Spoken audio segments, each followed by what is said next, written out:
প্রথমে তোমাদের একটি ভিডিও দেখাবো, তারপরে ভিডিওটি সবচেয়ে ফানি কমেন্ট গুলি পড়ে শোনাবো। তো এবার আমি গিফট দেব দুইজনকে। তো চলো আনবক্সিং করে দেখি আমি কি গিফট এনেছি অ্যানিভার্সারিতে। এই দেখো, কেমন লাগছে বলো? খুব সুন্দর, খুব সুন্দর। এই একটা, মানে এই রূপোর পলা বাঁধানো এমন কোনো অনুষ্ঠানে নেই যে আমি দিইনি, মানে আমি সবাইকে এটা গিফট করি। মানে আমি যখন বুঝতে পারি না যে কি গিফট দেবো, তখন আমার মাথায় এটা আসে যে আমি এরকম রূপোর পলা বাঁধানো গিফট করে দেবো। আর এখন করেছে মনে নেই এত পর্যন্ত কতজনকে দিয়েছি এরকম রূপোর পলা বাঁধানো, আমার মনেই নেই। তো আমার বাড়ির লোকগুলোকেই দেওয়া হয়নি। তো আমি ডিসাইড করেছিলাম যে এবার অ্যানিভার্সারি হোক বা বার্থডে হোক কাকিমার, তখনই আমি দেবো। তো সেটাই আমি এনেছি। এই যে দুজনের জন্য দুটো সুন্দর সুন্দর পলা বাঁধানো। তো আবার পরি দিয়ে এক একজন করে।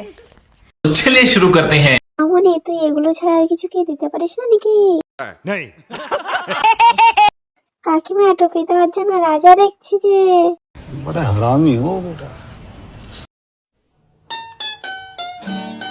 ওই জন্যই মা কাকিমা পুরো ভিডিওতে সুমি সুমি করে। अच्छा,